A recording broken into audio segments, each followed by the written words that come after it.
I swear, like, after this episode, like, especially in last week's episode 2, Marvel just want me to be on my angry black man shit, right?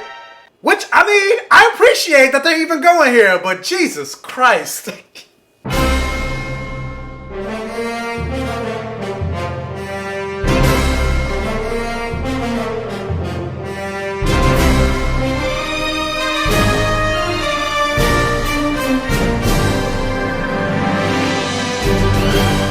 Alright guys, and welcome to my Safe Gaven. This is something I should probably say in every video as opposed to only saying it during lives, because that's where I am. I'm in my house and I call it a Safe Gaven, and you're here in another episode, so welcome to my Safe Gaven. It is approximately 4:22 in the morning. I had to wash my face and make sure my head is not all ashy and things like that before I put myself on camera, but I had just finished watching episode 2 premiere of Falcon and Winter Soldier.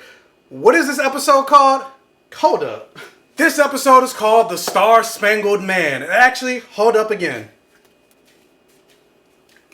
We're gonna do this for the rest of the episode. Hopefully you can see that. I can't see from the camera frame, but hopefully I'm standing far enough that you can see them in the background. But yeah, there you go. Falcon and the Winter Soldier. So I decided to do things a little bit differently with Falcon and Winter Soldier, unlike I did with WandaVision, where for the most part I would just do one live spoiler discussion for each episode. But I decided, you know what? Because I would usually go live with my co-host Ron from You Don't Read Comics, and we would go for a good 2 hours straight. Not a lot of people are able to watch the lives. They end up missing it, and then because we go for 2 hours, maybe you watch it on the replay and you don't watch the whole video, so then that also hurts with watch time and everything like that. And then plus some people don't like to watch a live video when they're not actually live, so I figured why not just do a solo spoiler video with me and consolidate it a little bit so you can actually get more of my thoughts in a shorter, quicker video, and then also go live and do another spoiler discussion. So now you got 2 videos from me, so that also increases watch time, engagement, and everything like that. So it's a win-win. At least hopefully it is for you guys. And I mean, hopefully you guys like this new format. I mean, let me know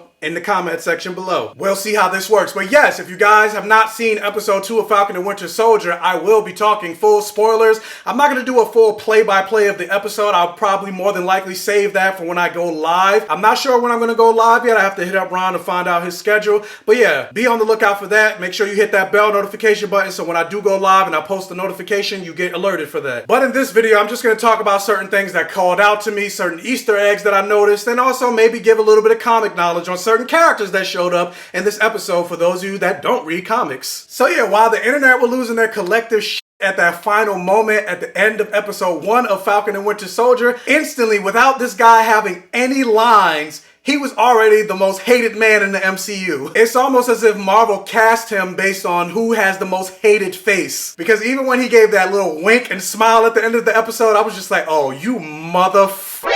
But this episode began trying to give a little bit more humanity into Johnny Walker, yes, that's his name, like the alcohol, who plays the character of U.S. Agent in the comics, but right now he's Captain America, who U.S. Agent did take on the role of Captain America temporarily. If you want to know more about U.S. Agent, I actually did a brief TikTok video on him. You can check out my TikTok, BlackGayComicGeek, and you can see more about the character of U.S. Agent. But yeah, it's delving more into his psyche. It's finding out that this guy, he kind of doesn't feel ready for the spotlight. I mean, he wants it, obviously, because he wouldn't have taken it if he didn't want it, but he's also nervous, and in a way, like, it added some more humanity to the character, or Marvel was trying to add humanity to the character, and I'm like, I still hate him, but at the same time, I'm starting to like him a little bit. And I think that's probably more about the actor, Wyatt Russell, who's the son of Kurt Russell. I think he's doing a good job so far. Now, I wonder how far they're going to go with U.S. Agent, because U.S. Agent is basically the conservative version of Captain America. And so there's some moments where he does come across a little xenophobic in the comics, and he was kind of racist a little bit. They dialed that down a lot in the comics. He's not as bad as he was in the beginning. And it's not like he was like hurling the N-word or anything like that, or he was a full-on Trump supporter. Like, U.S. Agent is still a good guy in the comics, but he's a little problematic. And so far, it doesn't seem like they're going that route, but I mean, it's still there. I mean, they're even going the typical MCU trope and giving him the black best friend. And speaking of that best friend, for those of you that don't know, this character that you saw show up as Battlestar, his name is Lamar Hoskins. And yes, just like in the comics, when Johnny Walker became Captain America, Captain America needs to have a Bucky, and so they gave him a black Bucky. His name was originally Bucky in the comics. Not his actual name. He took on the mantle of a Bucky, but then he eventually changed his name to Battlestar. However, based on this episode, it doesn't seem like Battlestar and the new Captain America have powers. In the comics, they actually have powers. I'm going to continue to refer to him as U.S. Agent and not Captain America. Hashtag not my Captain America. But U.S. Agent and Battlestar in the comics have enhanced strength, speed, agility, and everything like that. Like it's said that they can lift up to 10 tons. But in the MCU, it doesn't seem like they're going that route. They're just normal people. So in some ways, I just found it, granted, this is a world of superheroes and things like that, but I still found it unrealistic when they did that flashback and they showed him training with the Captain America shield and he was throwing it as precisely and as fluidly as Steve Rogers, knowing he's just a guy. I was just like, I don't know. I'm just like, I'm not buying it. And honestly, I know it's a TV show and things like that, but for the most part, at least when we got to the first episode, like the CGI and things like that for this show looks incredible, but I don't know, that shield throwing scene, it looked fake, but it didn't fully take me out of the episode, but I did definitely notice it. But one thing I did notice, I just thought it was very funny that they took the shield from Sam Wilson, a black man, and gave it to a white man, but they got all the black people coming out to try to praise this new white Captain America. Like, not only does he have this black girlfriend or wife, whoever she is, but then they got a whole HBCU type marching band coming out to ring the parade in for this new white Captain America. And I'm like, are you serious? And then he also has a black best friend. And I'm just like, they really tried it. So then you get more into the connection between Falcon and the Winter Soldier. The way they finally come together in this show is Bucky confronts Sam about why he gave up the shield. And of course you understand him being angry because he knew Steve. This is his best friend. And he knows that Steve chose Sam to take on the mantle, to carry his legacy. And so Bucky you find out this random guy who never even met Steve Rogers now is Captain America. I felt for Bucky being pissed because I'm still pissed. Like, Sam, what are you doing? Like, even if you didn't feel comfortable being the Captain America that Steve Rogers wanted you to be, like, at least keep the shield in your basement or something. But we finally get our Falcon and Bucky fucky relationship started in this second episode. And I'm gonna get to that later because there was a lot of fucky moments in this episode. And I'm just like, I feel like they're doing this on purpose. And I'm both loving it, but then at the same time, it irks the hell out of me because I know they're not gonna do anything with it. But we'll talk about that later. But Bucky joins Sam on his mission. They talk about Red Wing and how he hates Red Wing and things like that. And I like that it seems like they're trying to give Red Wing a personality. But at the same time, I kind of wish if they were going to go that route with Red Wing, they would give it some type of AI, like an actual personality. And granted, I know they probably are like, well, we don't want to continue to go the route of like Iron Man or anything like that. But really, if you think about it, there's only a few small handful of characters in the MCU that has an actual functioning talking AI. And that's Iron Man. And then you have Peter Parker with his suit. And then of course Vision, who is an AI. And so I'm like considering the route, because in the comics, Sam Wilson has powers. He has what's called Avian Telepathy. Again, I did a video on Sam Wilson on my TikTok, BlackGayComicGeek, check that out. But real quick, so basically he has the power to control and communicate with all manner of birds. And so Red Wing in the comics is an actual bird that he psychically communicates and controls. And so because of that, Red Wing has a personality. And while obviously a drone can do way more than an actual bird can in an MCU type of setting, because I mean in comics you can buy it, whatever, it's comics. But in this more realistic version of Marvel Comics, yeah, I get it being a drone, but I wish it just had a little bit more personality. And so then you get to that big action set piece of this episode, and this action set piece was fun. I did enjoy it, but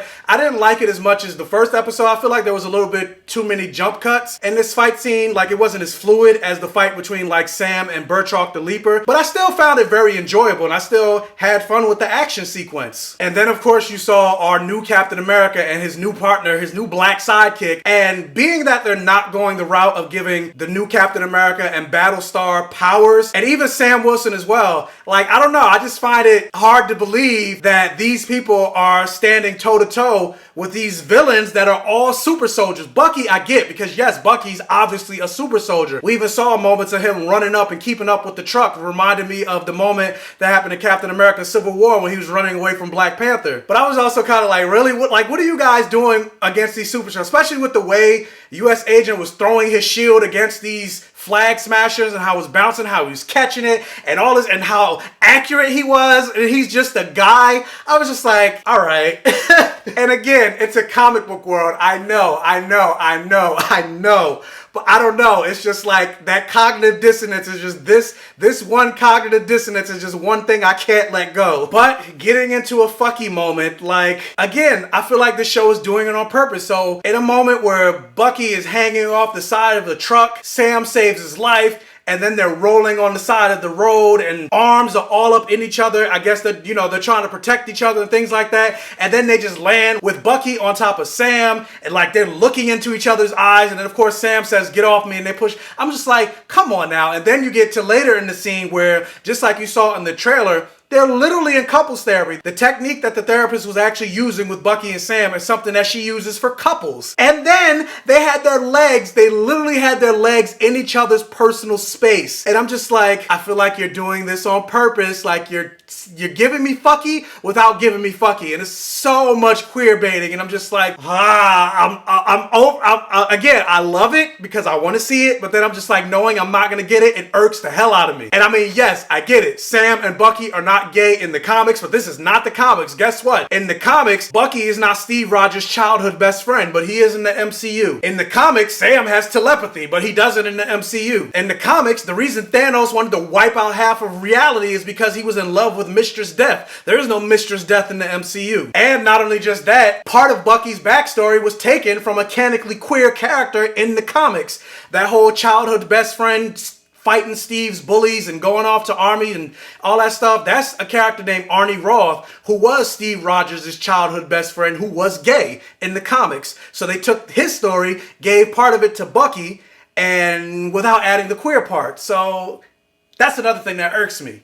Queer baiting. But anyway, another major moment that I wanted to mention in this episode, which I actually was surprised that they touched on it in this episode. I thought it was going to be something that maybe they teased later on, but I guess it kind of makes sense because there's only 6 episodes in this season and we're already in episode 2, so we're almost halfway done. But they mentioned the character of Isaiah Bradley, and which again, I did a full 3-part video on my TikTok about Isaiah Bradley and his backstory, so check that video out if you're interested. And I knew the character was going to show up because I looked at the IMDb casting list, but I just didn't know it was going to be this early. And I'm actually glad they touched on this storyline. But at the same time, I feel like considering this is such a major moment and a major plot development in the MCU, I hope this isn't the last time that we see Isaiah Bradley, because I kind of feel like that whole moment was glossed over. And I probably need to go back and watch it, but did they say that he was created by Hydra and not the US government? Because I feel like that'd be letting the US government off the hook, because in the comics, he was created by the US government. They took 300 black soldiers and most of them died, except for like a handful of 7, and then 6 of them died, and the only one that survived was Isaiah. And granted, I get this is Disney and Marvel, but I'm like, they could really tell a story about experimentation on black bodies if they dive more into it. So I really hope this isn't the last time we see Isaiah Bradley. And another character you saw like briefly and he barely had lines was Eli Bradley. I wanted to see more from Eli. Now granted,